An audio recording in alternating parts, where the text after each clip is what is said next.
Good afternoon मधु।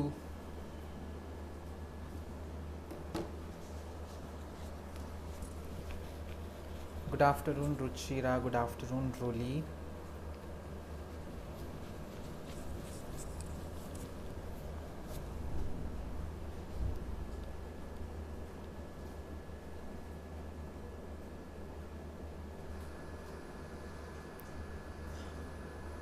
आ जाएं जल्दी जल्दी इकट्ठे हों। मधु, वीडियो को शेयर कर दें जल्दी से जल्दी, लाइक कर दें। सबसे पहले तो आते ही लाइक कर दिया करें वीडियो को, जैसे ही लाइव आए एकदम लाइक कर दें।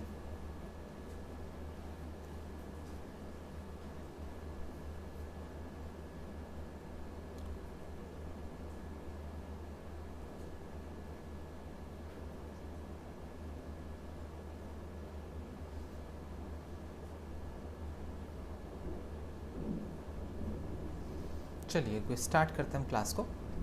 तो हमने यूनिट 1 स्टार्ट की हुई है ड्रामा, और एक लेक्चर हम पढ़ चुके हैं इसका, एंशंट और मिडिवल और एंग्लो नॉर्मल लिटरेचर जो है, ड्रामा जो है, नॉट लिटरेचर, वो हमारा 2 दिन में ख़त्म हुआ, लगभग 2.5 दिन में। तीसरे दिन भी उसकी क्लास गई। डे 3 में हमने अगला लेक्चर शुरू किया था। इसमें हम पढ़ना शुरू किए थे Elizabethan to Jacobean drama to Caroline drama. ठीक है, तो हम यहाँ सेकंड लेक्चर पर हैं अपने। हम ये देखते हैं कितने दिन में जाकर ख़त्म होगा। उसके बाद हम थर्ड लेक्चर शुरू करेंगे, restoration to new classical age drama, फिर fourth Victorian age to modern age drama, और फिर फिफ्थ द कंटेम्प्रेरी ड्रामा। इस तरह से हमारा ड्रामा का जो यूनिट है वो फिनिश हो जाएगा। ठीक है, अब एलिजाबेथन ड्रामा हमने पढ़ना शुरू किया था। एलिजाबेथन एज का हमने आपको इंट्रोडक्शन दिया था, कहाँ से कहाँ तक है। ठीक है, 58 से लेकर किस तरह से 1603 में क्वीन एलिजाबेथ की डेथ होती है, वहाँ तक इसे माना जाता है। कुछ क्रिटिक्स कुछ किताबों में से 1625 तक माना जाता है, जब जेम्स फर्स्ट राज कर रहे थे 1625 तक। ठीक, यहाँ तक की हमारी बातें हुई थी। बताया गया कि इसमें क्या क्या हुआ और कौन कौन लोग आए, किस तरह से इसमें पहली कॉमेडी और पहली ट्रेजेडी हमें मिली।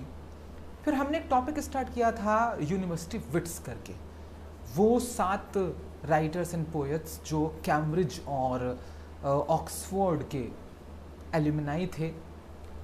उसमें से सिर्फ एक एक्सेप्शन थे, थॉमस किड, जो इन दोनों ही प्रीमियम यूनिवर्सिटी से नहीं थे, ये मर्चेंट टेलर्स स्कूल से थे। अब हमने इनको डिटेल में पढ़ना शुरू किया था। हमने जॉन लाइली को पढ़ लिया था, जॉर्ज पील को पढ़ लिया था, रॉबर्ट ग्रीन को, थॉमस लॉज को, थॉमस नाशे को, थॉमस किड को, और आज हमें पढ़ना है क्रिस्टोफर मार्लो। ये भी हमारे यूनिवर्सिटी विट्स का हिस्सा है। ठीक है, तो हम यहाँ तक पढ़ चुके थे। अब यहाँ से हम आज की क्लास को स्टार्ट करेंगे क्रिस्टोफर मार्लो 1564 से 93 तक। ठीक है, बहुत ही शानदार पर्सनैलिटी रही है लिटरेचर के लिए क्रिस्टोफर मार्लो की, और इनका जो इन्फ्लुएंस है, बस ये समझ लीजिए कि शेक्सपियर के आसपास का ही मान लीजिए। वैसे तो शेक्सपियर ने जो किया है उसने आउटडिड किया है अपने कंटेम्प्रेरीज को, लिटरली आउटडिड किया है, तो इसलिए उनके जो कंटेम्प्रेरीज हैं वो उनकी रोशनी के आगे बहुत फीके से पड़ जाते हैं। अदरवाइज क्रिस्टोफर मार्लो का जो योगदान है वो बहुत ज़्यादा बड़ा है। चलिए स्टार्ट करते हैं क्रिस्टोफर मार्लो को पढ़ना। Very good afternoon to all of you. Rani, Divya, वालेकुम अस्सलाम, तैयबा, शिवानी, गुड आफ्टरनून। चलिए स्टार्ट करते हैं। Christopher Marlowe was a prominent English playwright. ये एक जाने माने अंग्रेज़ नाटककार थे, पोएट थे, ट्रांसलेटर थे एलिजाबेथन एरा के। He is often considered one of the most significant predecessors to William Shakespeare. इन्हें विलियम शेक्सपियर के पूर्वजों में सबसे महत्वपूर्ण में से एक माना जाता है, both in his dramatic techniques and thematic explorations. दोनों ही एरियाज में अपने ड्रामेटिक टेक्निक्स जो उन्होंने यूज़ करी उसका असर आपको शेक्सपियर पर दिखाई देगा, और जो थीमेटिक एक्सप्लोरेशन ये करते थे, जो एक्सप्लोर करते थे थीम्स को, अलग अलग थीम्स पर ड्रामा लिखने की कोशिश करते थे, उसका असर भी आपको शेक्सपियर पर नज़र आएगा। Marlowe was born in Canterbury England.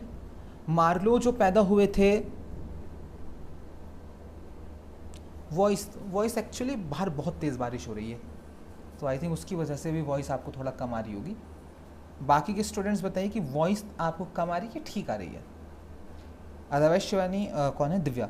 Divya I will recommend you कि आप हेडफोन का यूज़ कर लें, बिकॉज माइक तो है।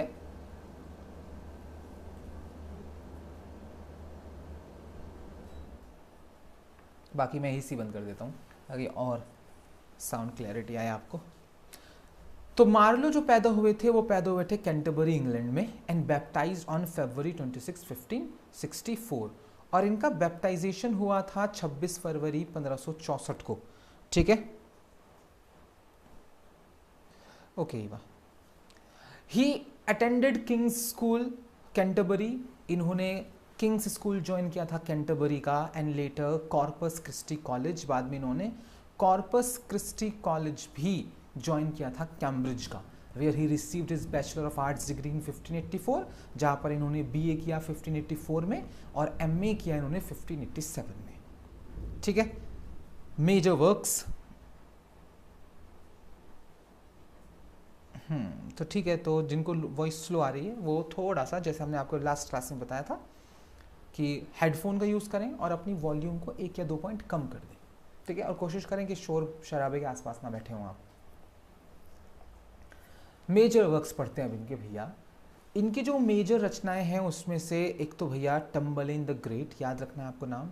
डॉक्टर फॉस्टस तो आपने पढ़ा ही होगा, ठीक है, ये हम मान के चलते हैं। द ज्यू ऑफ माल्टा भी पढ़ा होगा आप लोगों ने।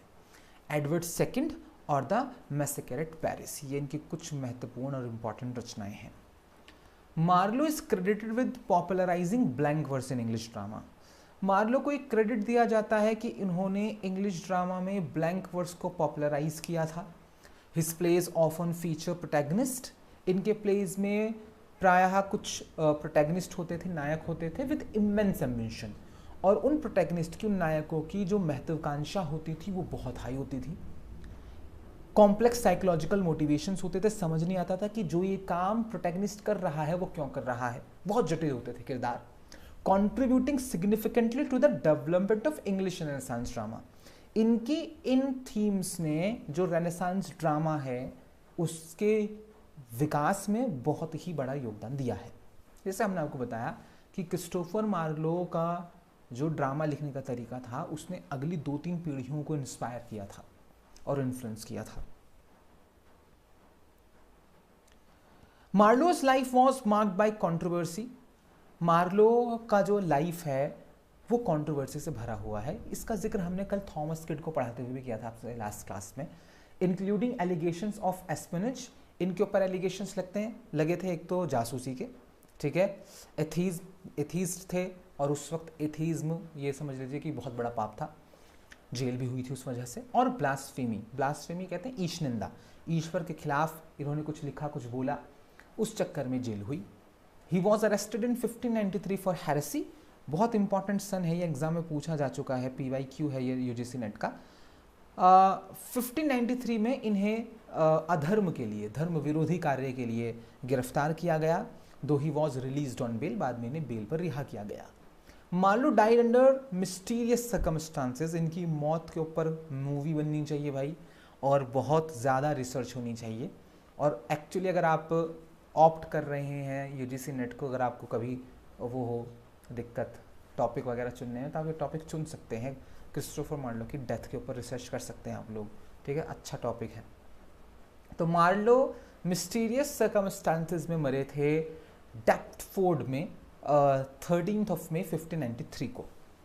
रिपोर्टेडली ना टैवर्न ब्रॉल, रिपोर्ट ये आई थी कि एक टैवर्न में गए थे, एक शराब खाने में गए थे, एक बार में गए थे, वहां पर झगड़ा हो गया, उस झगड़े में मारे गए।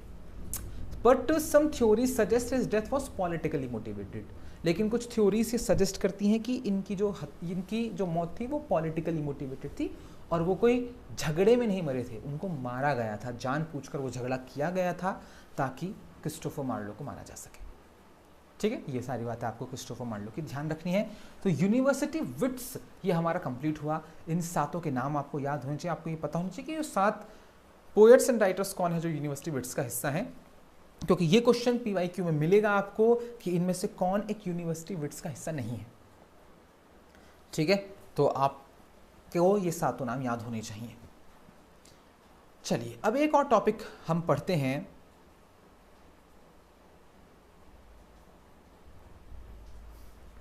अब एक और टॉपिक हम पढ़ते हैं प्ले हाउसेस और थिएटर। तो एलिजाबेथन एज को हम गोल्डन एज कह रहे हैं इंग्लिश लिटरेचर की, और ड्रामा की तो है ही गोल्डन एज। अब जब ड्रामा का विकास होगा तो अब ड्रामा सड़कों पे थोड़ी दिखाए जाएंगे, ड्रामाज दिखाए जाएंगे प्ले हाउसेस में, ड्रामाज दिखाए जाएंगे थिएटर्स में। अब उस दौर में एक से बढ़कर एक थिएटर्स बने और इन थिएटर्स से क्वेश्चंस आते हैं। अब हम इन थिएटर्स को पढ़ लेते हैं।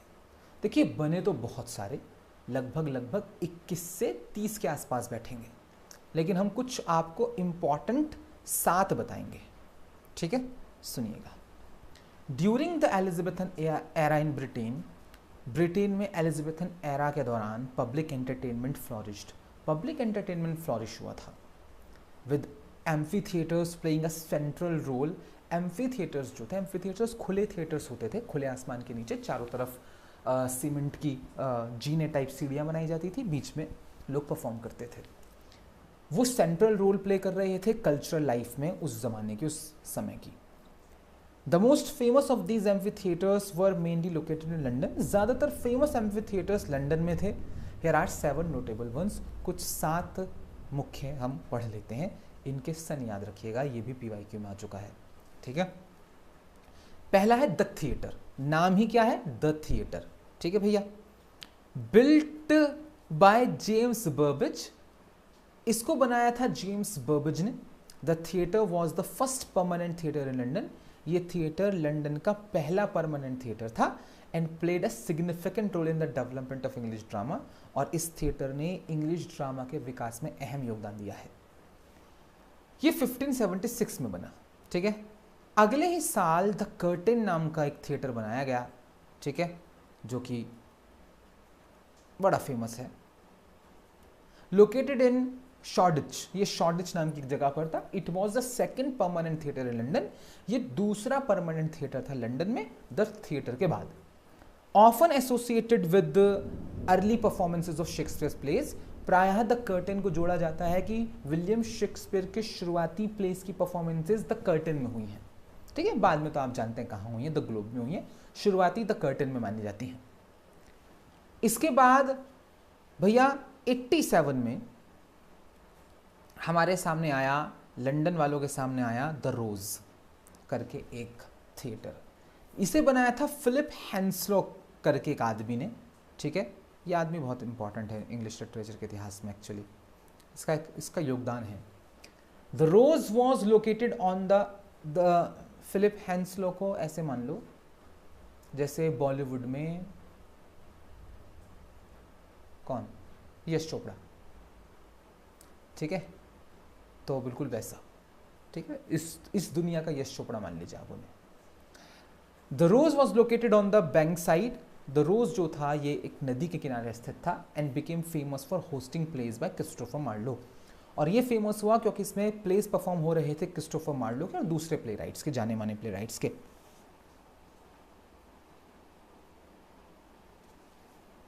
गुड आफ्टरनून प्रज्ञा, आइए, कोई नहीं, हम कुछ दिनों में टाइम चेंज करेंगे इसका लाइव का, 3 से 4 या 4 से 5 थोड़ा बढ़ाएंगे आगे, ताकि जो लोग स्कूल से आ रहे हैं वो जुड़ सके हमारे साथ लाइव।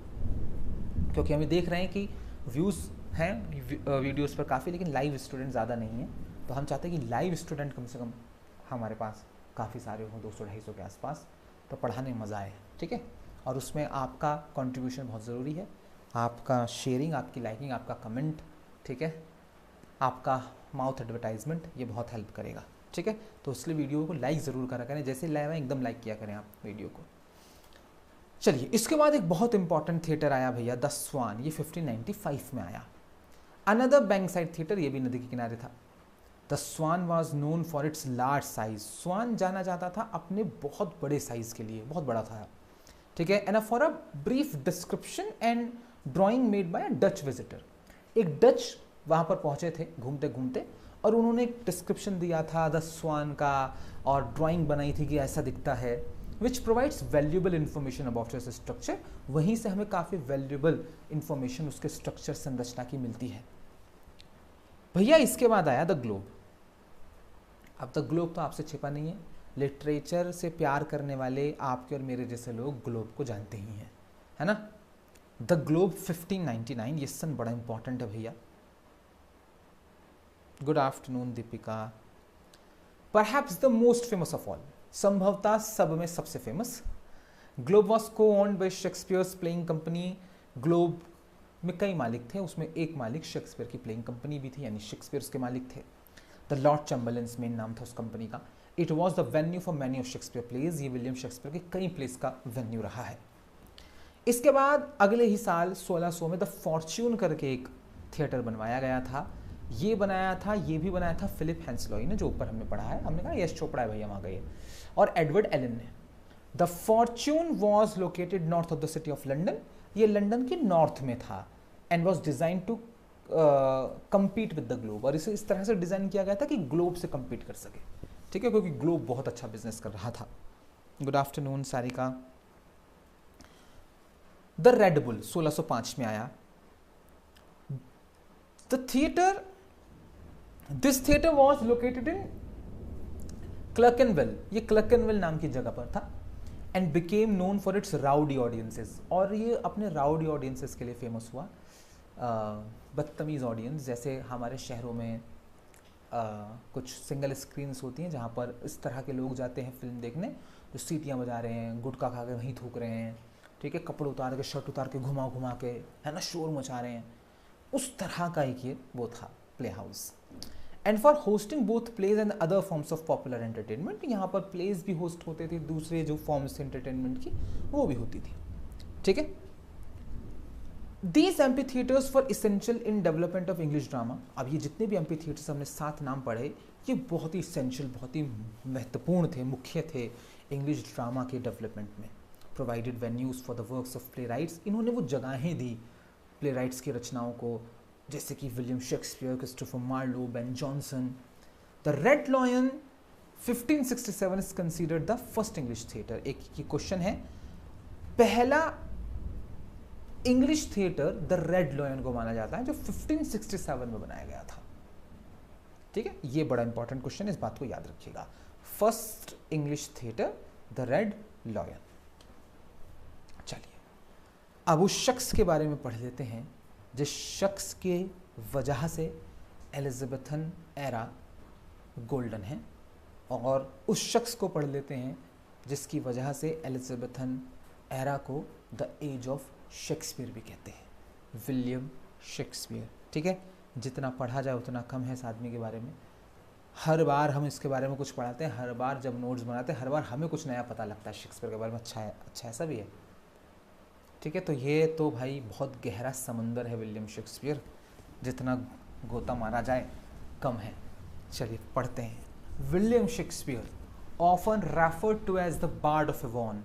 विलियम शेक्सपियर, जिसे प्रायः the bard of Avon, Avon का कवि के नाम से पुकारा जाता है, was an English playwright, ये एक इंग्लिश प्ले राइट, पोएट और एक्टर थे। पैदा हुए 1564 में स्ट्रेडफोर्ड अपॉन एवॉन, ध्यान रखिएगा, स्ट्रेडफोर्ड अपॉन एवॉन में पैदा हुए हैं, ना कि ऑन एवॉन में। His work spans genres including tragedies, इनके वर्क स्पेन में कुछ जॉनर्स हैं जैसे कि ट्रेजेडीज, कॉमेडीज और histories. Shakespeare's writing has had a profound influence on English literature and drama। William Shakespeare की राइटिंग का एक बहुत बड़ा प्रभाव है अंग्रेजी साहित्य और ड्रामा पर। बायोग्राफी पढ़ लेते हैं थोड़ी सी इनकी। William Shakespeare was born on April 23, 1564। पैदा हुए 23 अप्रैल 1664 को। अब ये 23 अप्रैल जो है ना, इसको लेकर कंट्रोवर्सी है अलग अलग क्रिटिक्स की। कुछ लोग कहते हैं कि हमें पता ही नहीं है शेक्सपियर की डेट क्या, डेट ऑफ बर्थ क्या है, ये पता है अप्रैल है, ये नहीं पता कौन सी है। कुछ लोग कहते हैं 23 है, ठीक है। स्ट्रेटफोर्ड अपॉन एवॉन इंग्लैंड में पैदा हुए। He was the son of John Shakespeare, ये जॉन शेक्सपियर के बच्चे थे, जो कि एक सक्सेसफुल ग्लव मेकर और एल्डरमैन थे, ठीक है। 2 काम करते थे, ग्लव मेकिंग करते थे और एक एल्डरमैन थे। एल्डरमैन एक तरीके से मुंशी मान लीजिए। मैरी आर्डन इनकी मम्मी थी, a daughter of wealthy land owner. इनके जो नाना थे वो बहुत बड़े जमींदार थे, ठीक है, ननिहाल अमीर था इनका। Shakespeare likely attended the local grammar school. संभवतः विलियम शेक्सपियर ने जो लोकल ग्रामर स्कूल होता था, सरकारी स्कूल, जो प्राथमिक स्कूल होता है एक तरह से, वो ज्वाइन किया था, where he would have received a solid education in Latin and the classics. वहाँ उन्हें एक अच्छी एजुकेशन मिली लैटिन और क्लासिक्स की, ठीक है, शास्त्र पढ़े और लैटिन भाषा पढ़ी। तो मॉडर्न एजुकेशन सिस्टम से अगर हम कंपेयर करके आपको बताएं तो ये 8th 9th 10th तक का पढ़ा हुआ इंसान है सिर्फ। In 1582 at the age of 18, 1582 में 18 की उम्र में Shakespeare married Anne Hathaway. Shakespeare की शादी हुई एन हैथवे से, who was 8 years his senior, जो इनसे 8 साल बड़ी थी। दे हैड 3 children, ठीक है भैया, 3 बच्चे हुए इनके, सुजैना, ठीक है, बड़ी बेटी का नाम सुजैना है इनकी, और ट्विंस हुए थे, एक लड़का एक लड़की, हैमलेट और जूडिथ। बाय 1592 तक आते आते Shakespeare had move to London. Shakespeare London चले गए and was working as an actor and playwright, और वहाँ वो एज एन एक्टर और एक नाटककार के रूप में कार्य करने लगे। हिज अर्ली वर्क्स इंक्लूड, इनकी जो शुरुआती रचनाएं थी वो थी हेनरी VI और Titus Andronicus. Shakespeare was a member of the Lord Chamberlain's Men. Shakespeare जो है वो लॉर्ड चैम्बरलेन्स मेन करके कंपनी हुआ करती थी उस जमाने में, जो प्लेस परफॉर्म कराती थी, ठीक है। आज के ज़माने में इस कंपनी को ऐसे मान लीजिए जैसे बॉलीवुड में प्रोडक्शन हाउसेज होते हैं, धर्मा प्रोडक्शन, ठीक है, टी सीरीज, ठीक है, तो इस तरह का एक प्रोडक्शन हाउस मान लीजिए। तो लॉर्ड चैम्बरलेन्स मैन करके एक कंपनी हुआ करती थी, ठीक है, उसमें एक सदस्य थे, एक्टिंग किया करते थे, लिखा करते थे इसके लिए। Later known as the King's Men, बाद में इसका नाम बदलकर द किंग्समैन कर दिया जाएगा। अ प्रोमिनेंट एक्टिंग कंपनी, एक जानी मानी एक्टिंग कंपनी थी। He wrote a mix of comedies, इन्होंने मिक्स लिखा, कॉमेडीज लिखी, ट्रेजेडीज लिखी, हिस्ट्रीज लिखी, including famous plays such as, इनके कोई फेमस प्लेस शामिल हैं इसमें, जैसे कि Romeo and Juliet, Midsummer Night's Dream, Hamlet, Othello, King Lear, Macbeth. His work is known for its rich language, इनकी रचनाएं जानी जाती हैं अपनी भाषाई रिचनेस के लिए, कॉम्प्लेक्स किरदारों के लिए, deep exploration of human nature के लिए। ह्यूमन नेचर को बहुत डीप एक्सप्लोर करते थे Shakespeare. In addition to his plays, अपने प्लेज के अलावा Shakespeare wrote 154 sonnets, William Shakespeare ने 154 सॉनेट्स लिखी, ठीक है। जो हमसे टीजीटी पीजीटी पढ़ते हैं कोर्स में, तो आप लोग लकी रहें कि आपने सॉनेट्स पढ़ी हैं। सेवरल नरेटिव पोएम्स इन्होंने लिखी, जिसमें शामिल है Venus and Adonis, the rape of Lucrece. His sonnets are notable for their exploration of themes. इनकी सॉनेट्स बहुत ही नोटेबल हैं क्योंकि इसमें कुछ थीम्स हैं जिसको वो एक्सप्लोर करते हैं, जैसे कि प्यार, खूबसूरती, पॉलिटिक्स और मॉर्टैलिटी, ठीक है। अराउंड 1613 के आसपास Shakespeare retired to Stratford. Shakespeare retire हुए, लंदन छोड़कर वापस अपने गांव स्ट्रेटफोर्ड पहुंचे। Where he continued to write, लिखते रहे until his death on April 23, 1616, 23 अप्रैल 1616 को अपनी मौत तक। तो इनकी डेट ऑफ बर्थ और इनकी डेट ऑफ डेथ दोनों सेम है। He was buried in the Holi Trinity church, ये भी एग्जाम में आ चुका है क्वेश्चन। इनको होली ट्रिनिटी चर्च नाम के कब्रिस्तान में दफनाया गया था, स्ट्रेटफोर्ड अपॉन इवॉन में ही। हिज लेगेसी एंड्योर्स, इनकी विरासत आगे बढ़ी, as his works remain some of the most performed, क्योंकि इनकी जो रचनाएं हैं वो सबसे ज़्यादा परफॉर्म की जाने वाली रचनाओं में से एक रही हैं, सबसे ज़्यादा पढ़ी जाने वाली रचनाओं में से एक रही हैं लिटरेचर की दुनिया, ठीक है। तो शेक्सपियर का जो इन्फ्लुएंस है, शेक्सपियर की जो रचनाएं हैं वो तो खैर अमर हैं।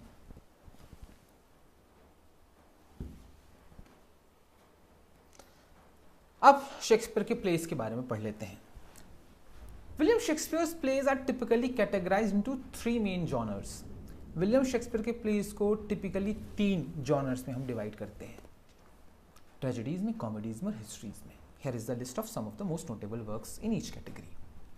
तो ट्रेजेडीज इनकी ये लिखी है इधर भैया आपके, Hamlet, Macbeth, Othello, King Lear, Romeo and Juliet, Antony and Cleopatra, Julius Caesar, Coriolanus, Timon of Athens और टाइटस एंड्रोनिकस। इन सब की वीडियो ऑरिट इंस्टीट्यूट पर हैं, सब देखिए, सारी वीडियोस देखिए टोटल विलियम शेक्सपियर के जो हमारे चैनल पर हैं। बस सर्च करिए good afternoon Munna, Hamlet by Aurit institute, Macbeth by Aurit institute, और सारी देखिए। यूजीसी नेट में कहाँ से क्वेश्चन आ जाए आपको नहीं पता है, ठीक है। Comedies, A Midsummer Night's Dream, Much Ado About Nothing, As You Like It, Twelfth Night, The Taming of the Shrew, The Merchant of Venice, The Comedy of Errors, Love, Slave Was Lost, The Two Gentlemen of Verona and The Merry Wives of Windsor, ठीक है। Histories में नो Richard third, Henry fourth part 1, Henry fourth part 2, Henry fifth, Henry six part 1, part 2, part 3, Richard second, King John और Henry eight. इन सब के videos भी channel पर हैं ऑरेट इंस्टीट्यूट के। इन सब के लिंक्स हम आपको आज टेलीग्राम के ग्रुप में भेज देंगे, ठीक है, तो वहां से आसानी हो जाएगी आपको देखना। रोमांसेस कुछ कभी कभार इनको अलग से सेपरेटली क्लासीफाई करते हैं हम लोग रोमांसेस को, द टेम्पेस्ट, द विंटर स्टे, पेरिक्लीस, प्रिंस ऑफ टायरे और Cymbeline. These plays are renowned for their exploration of human nature। ये प्लेस renowned है, बहुत फेमस है अपने ह्यूमन नेचर के एक्सप्लोरेशन को लेकर, कॉम्प्लेक्स किरदारों को लेकर, इनोवेटिव यूज को लेकर इंग्लिश भाषा के। They have been performed and adopted countless times. इनको परफॉर्म किया गया है असंख्य बार, अडेप्ट किया गया असंख्य बार, मूवीज बन चुकी हैं, पोएम्स लिखी जा चुकी हैं अडेप्ट करके, ठीक है, नॉवेल्स लिखे जा चुके हैं इन कहानियों के ऊपर, ठीक है, over the centuries remaining central to the western literary canon, और ये केंद्र में रहे हैं हमेशा वेस्टर्न लिटरेरी कैनन के। शेक्सपियर की सोनेट्स के बारे में पढ़ लेते हैं थोड़ा सा। विलियम शेक्सपियर के जो सोनेट्स हैं are a collection of 154 poems. ये 154 कविताओं का संग्रह है that explore themes such as love. इसमें कुछ थीम्स पर बात होती है, प्यार, beauty, politics, mortality, mortality. They are written in iambic pentameter, या एम्बिक पेंटामीटर में लिखी गई हैं, follow a specific rhyme scheme. इसमें एक स्पेसिफिक राइम स्कीम है, A B C D E F G G। The sonnet were first publish in 1609। ये 1609 में पब्लिश हुई थी। Although it is believe they were written over several years. माना जाता है कि लिखी ये अलग अलग सालों में गई हैं, ठीक है, छपी भले ही 1609 में हो। अब इनके स्ट्रक्चर एंड थीम्स की बात करते हैं सोनेट्स की, ठीक है। पानी पीते हैं पहले थोड़ा सा, उसके बाद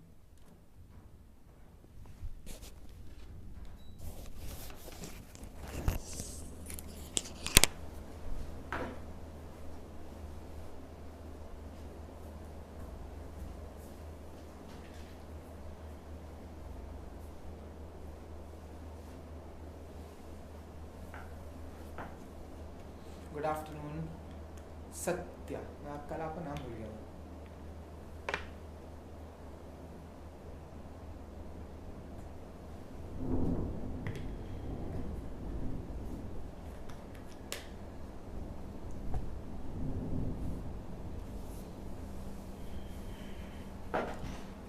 Okay, let's start.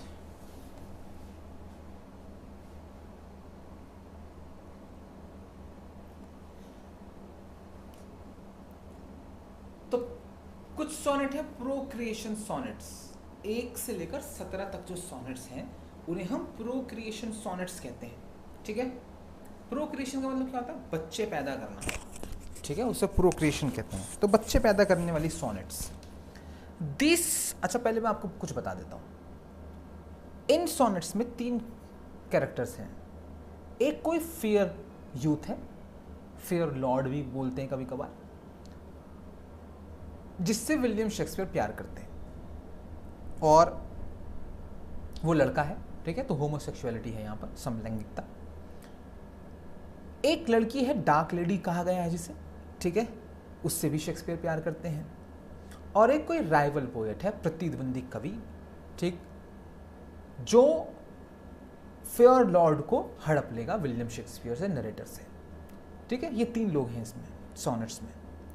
जो सोनेट 1 से लेकर 17 तक हैं, ये सोनेट्स एक यंग मैन को गिड़गिड़ाकर अर्ज किया जा रहा है, रिक्वेस्ट की जा रही है टू मैरी, कि वो शादी कर ले, and have children to preserve his beauty, शादी कर, बच्चे कर, ताकि तेरी खूबसूरती अगली पीढ़ी में पहुंचे। तो 1 से लेकर 17 तक की सोनेट्स में ये बातें होती हैं, इन्हें प्रोक्रिएशन सोनेट्स कहते हैं। फिर भैया फेयर यूथ सोनेट्स आती हैं 18 से लेकर 126 तक। 1 से लेकर 126 तक की सोनेट्स को भी फेयर यूथ सोनेट्स ही बोलते हैं, क्योंकि उसमें भी वो फेयर यूथ से ही बात कर रहे हैं स्टार्टिंग की 17 तक में। These sonnets, what is happening?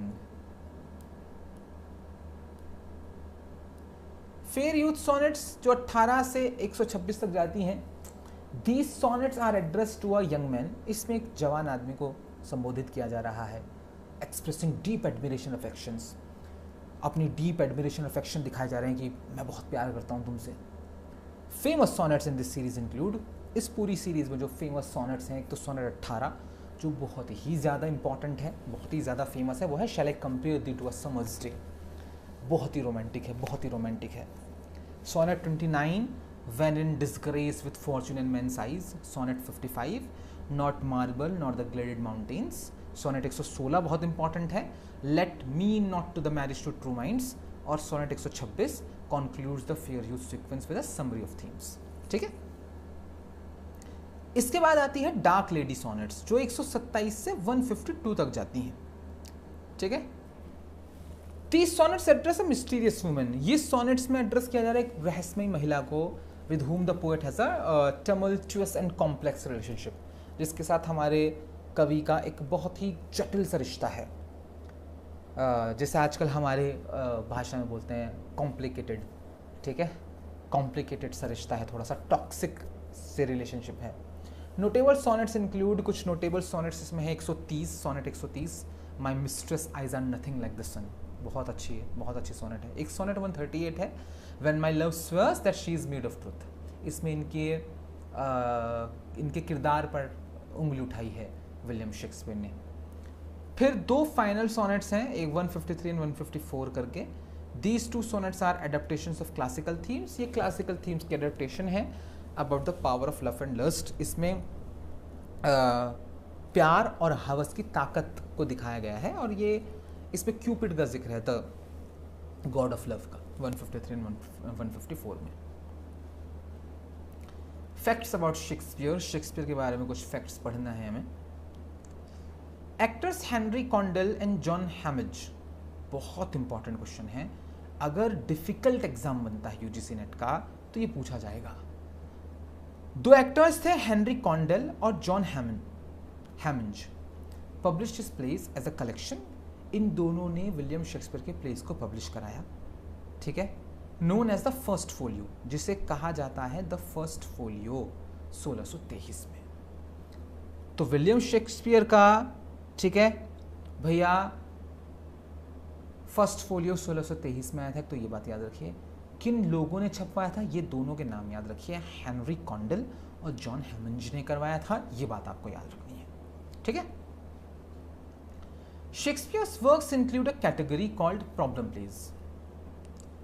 William Shakespeare की रचनाओं में एक कैटेगरी और है जिसे हम प्रॉब्लम प्लेज कहते हैं। ठीक है, प्रॉब्लम प्लेज। अब देखो, ये प्रॉब्लम प्ले शेक्सपियर के नहीं दिए हुए। शेक्सपियर ने अपने प्ले को कभी भी किसी कैटेगरी में नहीं रखा, ये बात आपको पता होनी चाहिए। विलियम शेक्सपियर ने नहीं कहा कि ये वाला प्ले मेरा कॉमेडी है, ये वाला प्ले मेरा हिस्ट्री है, ये वाला मेरा ट्रेजिक कॉमेडी है, ये मेरा रोमन प्ले है, ये मेरा प्रॉब्लम प्ले है। विलियम शेक्सपियर ने ऐसा कुछ नहीं कहा, ये काम बाद में क्रिटिक्स ने किया है। और जो पहली बार कॉमेडीज, हिस्ट्री और ट्रेजेडी में विलियम शेक्सपियर के प्लेस को रखा गया था इन तीन कैटेगरीज में, ये इन दोनों ने किया था, हेनरी कॉन्डेल ने और हैमिज ने। ठीक है, ये फर्स्ट फोलियो में हुआ था पब्लिशर्स की तरफ से। ठीक है, तो विलियम शेक्सपियर ने अपने प्लेस को कैटेगराइज नहीं किया। एक कैटेगरी बाद में हमारे सामने आई, problem plays. Critic Frederick Boas first use this term. सबसे पहली बार जो इस टर्म का इस्तेमाल किया गया था, वो एक जाने माने क्रिटिक हैं फ्रेडरिक बाउस, उन्होंने यूज किया था some of Shakespeare plays, William Shakespeare के कुछ प्लेस के लिए 1896 में, बहुत बाद, कम से 100-150 साल बाद। Although the term already existed. अब ऐसे नहीं कि प्रॉब्लम प्लेस जैसा कोई शब्द ही नहीं था, एग्जिस्ट करता था, ये शेक्सपियर के लिए पहली बार इन्होंने यूज किया था। And was use for writers like Ibsen and Shaw. इस शब्द का इस्तेमाल हेनरिक इब्सन के लिए हो रहा था, जीबी शॉ के लिए हो रहा था, शेक्सपियर के लिए कभी नहीं हुआ। शेक्सपियर के लिए यूज फ्रेडरिक ने किया। Boas adapted the term for Shakespeare works. Boas ने इस टर्म को अडेप्ट किया शेक्सपियर की रचनाओं के लिए। The 3 plays usually considered problem plays. 3 plays को यूजुअली प्रॉब्लम प्लेज माना गया विलियम शेक्सपियर के। एक तो all well that ends well, ठीक है, measures for measure, Troilus and Cressida. ठीक है, ट्रॉयलस एंड क्रेसिडा की वीडियो है हमारे चैनल पर, आप देख सकते हैं। All written between 1599 and 1605। ये तीनों ही 1599 से 1605 के बीच में लिखे गए। ठीक है, तो प्रॉब्लम प्लेस आपको पता होने चाहिए कौन कौन से हैं, All's Well that ends Well, Measure for Measure और ट्रॉयलस एंड क्रेसिडा। ठीक है, ये रोमियो एंड जूलियट है इधर सीन में, ये जूलियट खड़ी है बालकनी में, नीचे रोमियो है, और भैया ये हैमलेट है, ठीक है, हाथ में स्कल लिया हुआ है, ये बहुत फेमस इमेजरी है हैमलेट की, और ये विलियम शेक्सपियर हैं इधर। अब शेक्सपियर के प्लेज और उनके सोर्सेज, ठीक है भैया, ये आपको रटने पड़ेंगे और ये इंपॉर्टेंट है, ये रटना ही पड़ेगा। जैसे बच्चे याद करते हैं एप्पल, एप्पल माने सेब, बनाना, बनाना माने केला, आपको ऐसे हाथ रख रख के नहीं याद करना पड़ेगा शेक्सपियर के प्लेज और उनके सोर्सेज के बारे में, ठीक है। हम एक बार पढ़ लेते हैं बस, बाकी याद तो इसे आपको करना पड़ेगा। जब आपको नोट्स मिल जाएं टेलीग्राम के चैनल पर तो आप वहीं से याद कर लीजिएगा बैठकर आराम से, ठीक है। अच्छा, अभी नोट्स की बात कर लेते हैं, बहुत कन्फ्यूज़न हो रहा है नोट्स को लेकर। तो अभी जैसे हम आपको Elizabethan to Jacobean to Caroline पढ़ा रहे हैं, ड्रामा लेक्चर 2 पढ़ा रहे हैं आपको, ठीक है। जब ये कंप्लीट हो जाएगा तब आपको नोट्स मिलेंगे टेलीग्राम पर, तब पीडीएफ कंप्लीट करने के बाद आएगी आपके पास, क्योंकि ये नोट्स तैयार नहीं है पहले से। हम रोज़ाना नोट्स बना रहे हैं आपके लिए, रोज़ाना आपके लिए लाया जा रहा है, ठीक है। यहीं रखिए सामने किताबें हमारे, ठीक है, तब नोट्स बन रहे हैं रोज़ाना ये हाथ के हाथ, ठीक है। तो ऐसे नहीं कि पहले से तैयार है नोट्स, तो जैसे ही कंप्लीट हो जाएगा लेक्चर उसके बाद आपको नोट्स भेज दिए जाएंगे, ठीक है। तो एक बार हम पढ़ते हैं, इन्हें याद ज़रूर कर लिएगा भाई, सोर्सेज को, बहुत इंपॉर्टेंट हैं ये sources. Comedy of Errors, Plautus Menaechmi, ये इसका सोर्स है। The Two Gentlemen of Verona, ये George de Montemayor's pastoral romance Diana Enamorada करके एक कहानी थी, उससे लिया गया था। As you like it, Thomas Lodge की रोज़लैंडे, ये हमने कल भी पढ़ा था यूनिवर्सिटी बिट्स में। रोमियो और जूलियट, आर्थर ब्रूक की एक वर्स पोएम थी, the tragical history of Romeo and Juliet, ये वहाँ से कहानी ली थी इन्होंने। जूलियस सीजर, दूसरे जो रोमन प्लेस थे, ठीक है, जैसे टाइटस एंड्रोनिकस और एंटोनी क्लियोपेट्रा वगैरह, ये थॉमस नॉर्थ की ट्रांसलेशन थी प्लूटार्क की lives of the noble creation and Romans, वहाँ से इन्होंने कहानियाँ उठाई थी शेक्सपियर ने। हैमलेट इन्होंने सेक्सो ग्रामेटिकस की हिस्टोरिया डैनिका से लिया था, डेनमार्क की हिस्ट्री थी उसमें राजाओं की, वहाँ से इस कहानी को उठाया था इन्होंने। ओथेलो उन्होंने सिंथियो की हेकेटोमिथी से लिया था। मैकबेथ इन्होंने कहानियों से लिया था, हॉलिनशेड करके एक राइटर थे, उनकी क्रॉनिकल्स ऑफ स्कॉटलैंड से। ऑल्स वेल दैट एंड्स वेल उन्होंने विलियम पेंटर्स के पैलेस ऑफ प्लेजर से लिया था। पेरिक्लीज उन्होंने जॉन गोवर की कन्फेशन मेंटिस से लिया था।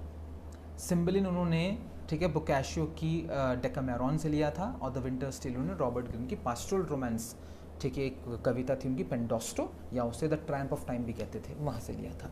तो ये इनके कुछ सोर्सेज हैं जहाँ से विलियम शेक्सपियर ने पढ़ा और उनको प्लेज में ढाला। अब ये मत जी यॉरिक स्कल करो ना, बिल्कुल ठीक।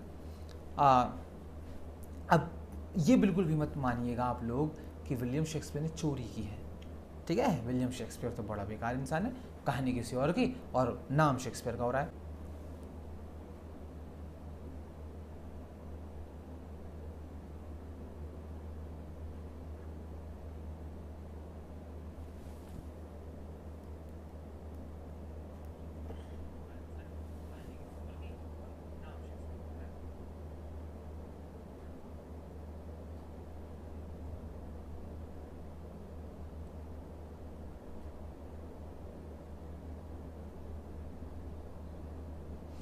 Hello,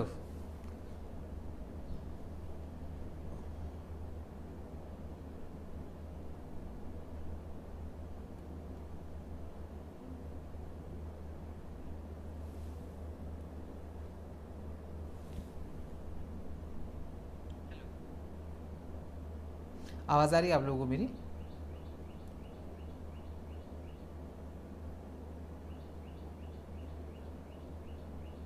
good afternoon Babita.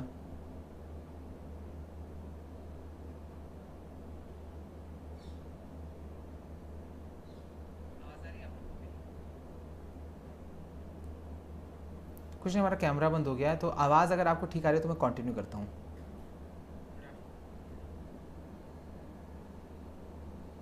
Okay ठीक है, कोई नहीं, आप हमारी शक्ल मत देखिए, बस हमें सुन लीजिए आज।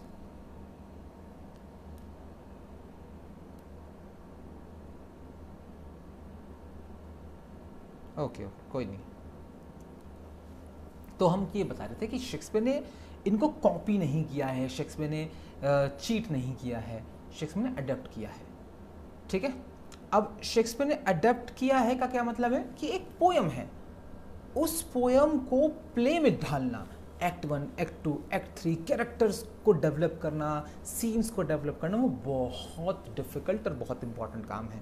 ठीक है, तो शेक्सपियर को आप कमतर नहीं आंकेंगे। ये पता लगने के बाद कुछ स्टूडेंट्स कहते हैं अरे शेक्सपियर तो बेफालतू में फेमस है, ठीक है, टीप टीप के उसने लिखा है सब कुछ, ऐसा नहीं है। चलिए, शेक्सपियर के कुछ कंटेम्प्रेरीज के नाम आप याद रखिएगा जो इनके समकालीन रहे हैं, जैसे कि George Chapman, Ben Jonson, Thomas Heywood, Thomas Dekker, John Marston, Thomas Middleton, John Webster, Philip Massinger, John Ford और फ्रांसिस बिमॉन्ट और जॉन फ्लेचर।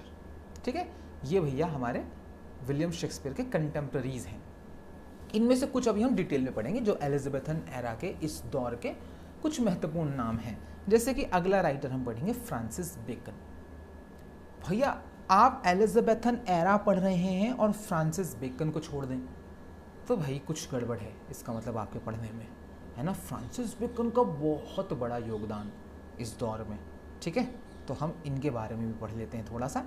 ठीक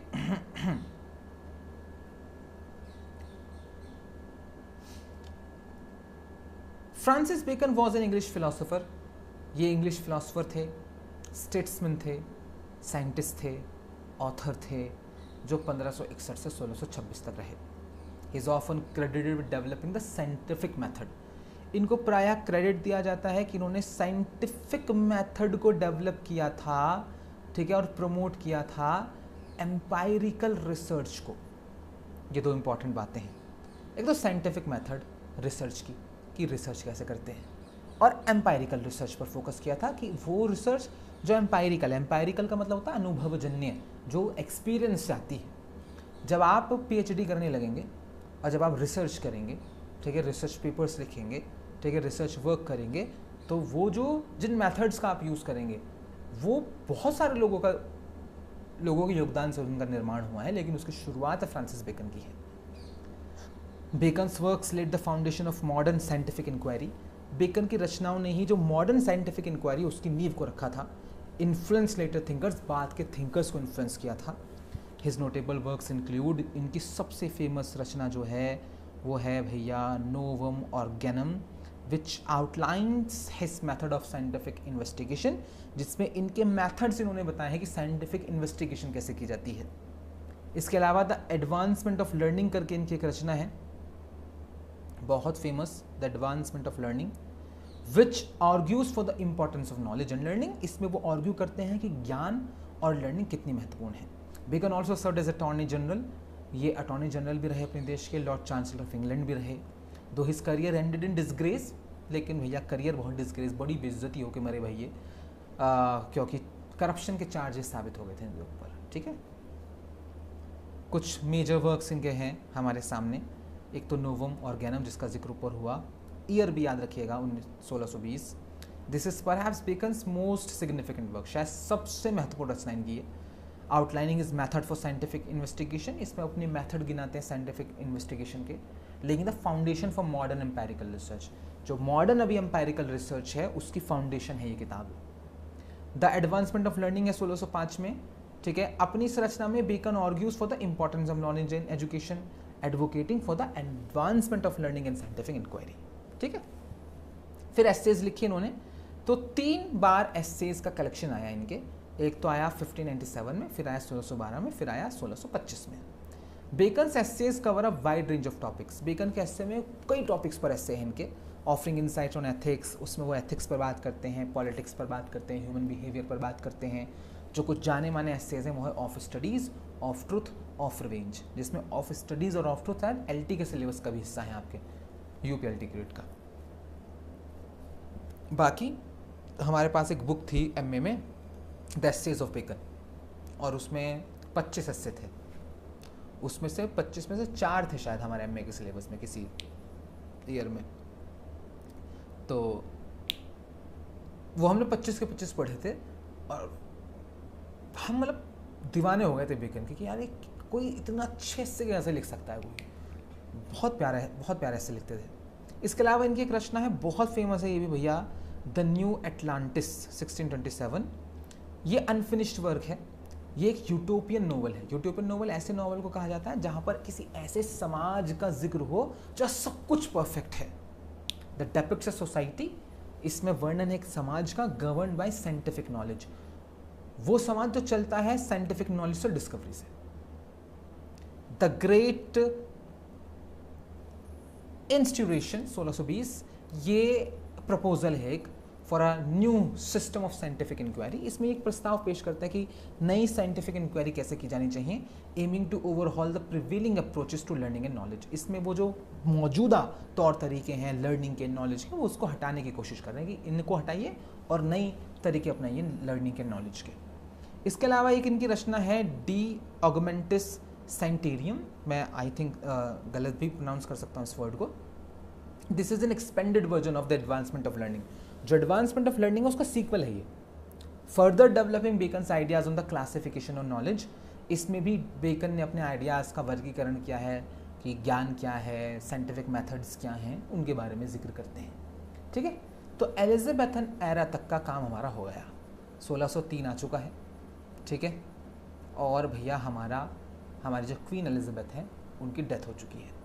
अब उनकी डेथ के बाद 1603 के बाद का ड्रामा हम पढ़ेंगे, ड्रामा टिल 1642, 1642 तक का ड्रामा, जिसमें हम जैकोबियन और कैरोलाइन एज पढ़ेंगे।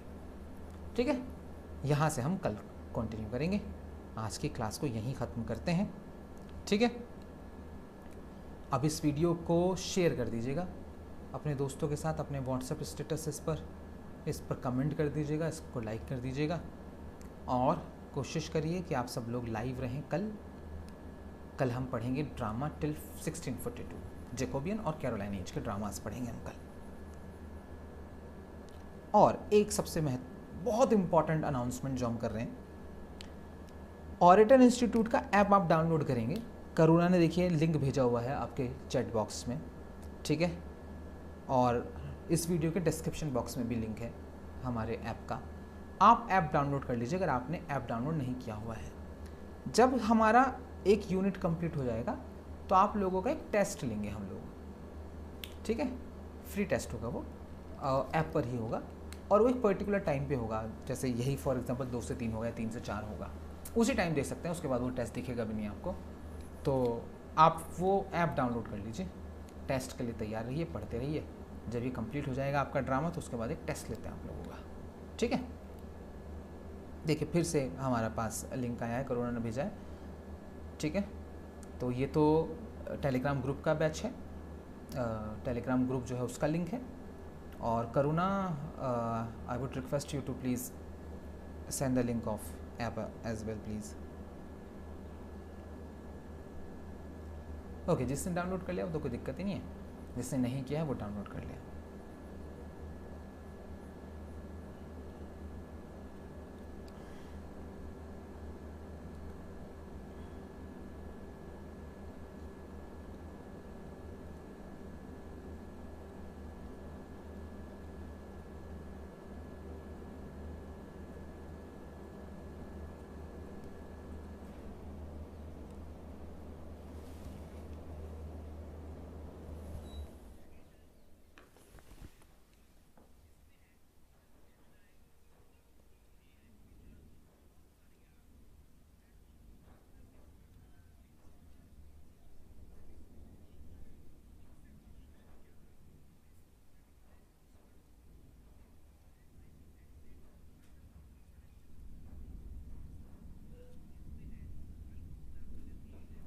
वेलकम देवा।